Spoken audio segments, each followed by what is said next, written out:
नमस्कार दोस्तों, अस्सलाम वालेकुम। वाहिगुरु जी का खालसा, वाहिगुरु जी का फतेह। दरअसल बीजेपी में एक खासियत है कि टारगेट जो सेट करके चलते हैं उस तरह से काम बहुत अच्छे तरीके से करती है।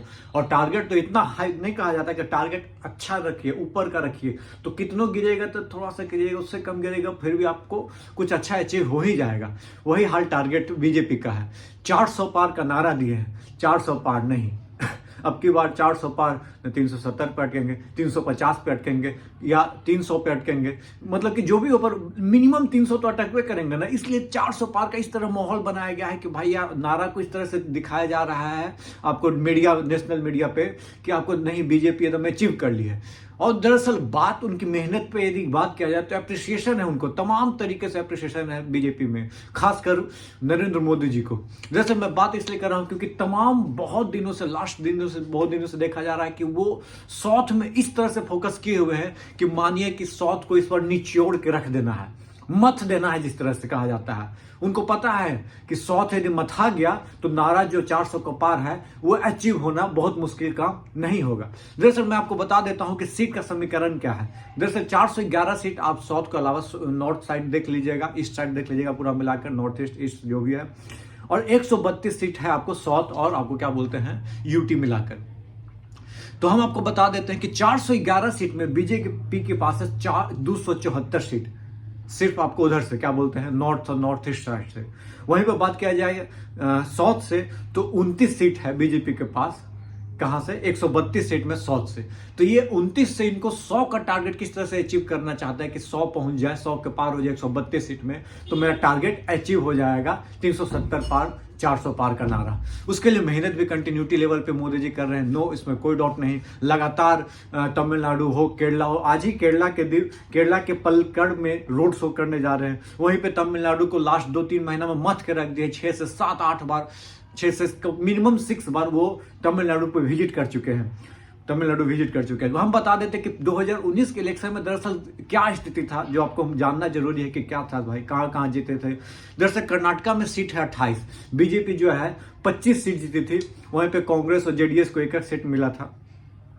वहीं पे बात किया जाए तमिलनाडु, जहां पे 39 सीट है, जिसमें 38 सीट आपको डीएमके प्लस कांग्रेस को मिला था, बीजेपी के अलायंस को एक सीट एक तरह से आप बोल सकते हो। वहीं पर बात किया जाए केरला की, तो केरला में 20 सीट है, जिसमें 15 सीट कांग्रेस और उसके अलायंस को मिला था और बाकी अदर पार्टियों को मिला था। वहीं पे बीजेपी को सीट मिला था 0। वहीं पे लेकिन वोट परसेंटेज यदि आप देखा जाए तो वोट परसेंटेज जो है 10% था, उससे पहले 13%, मतलब 2.5% से ज्यादा का राइज हुआ, 2.5 से 3% का राइज हुआ था आपको केरला में।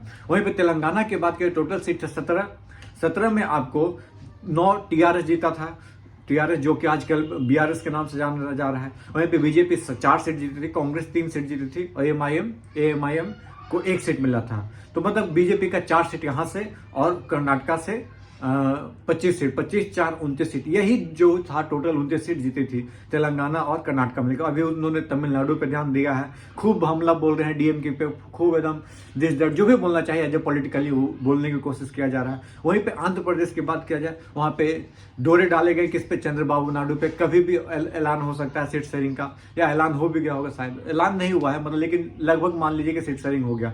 वहां पे तमिलनाडु में चंद्रबाबू नायडू को 3 सीट मिली थी। वहीं पे बात करें वोट परसेंटेज कितना, 40% वोट आपको चंद्रबाबू नायडू जी का है।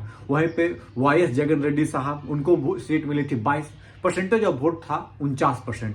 बीजेपी और कांग्रेस दोनों के खाते में 0 मिला था, जैसे कहा जाए तो ये रहा आपको जो तमाम कर्नाटका हो, तमिलनाडु हो, केरला हो, आंध्र प्रदेश हो, तेलंगाना हो, ये 5 सीट को चाह रही है बीजेपी किसी तरह से निचोड़ कर अलग तरीके से इससे एकदम अमृत निकाला जाए और 400 के पार के नारा को सच करना है तो साउथ को साधना बहुत ज्यादा जरूरी है।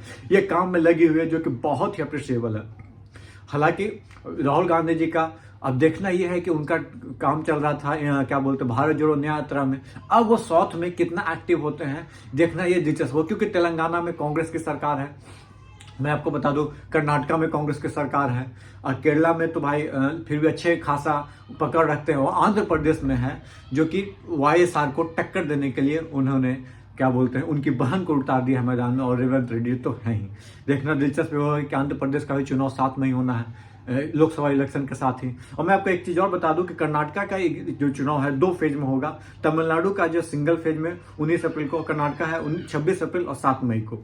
चलिए, ये था जो कि मेरे को इन्फॉर्मेशन देना आपके लिए जरूरी था। हमको लगा कि ये चीज आपको जानना जरूरी कि मिशन साउथ में निकल पड़े हैं मोदी जी।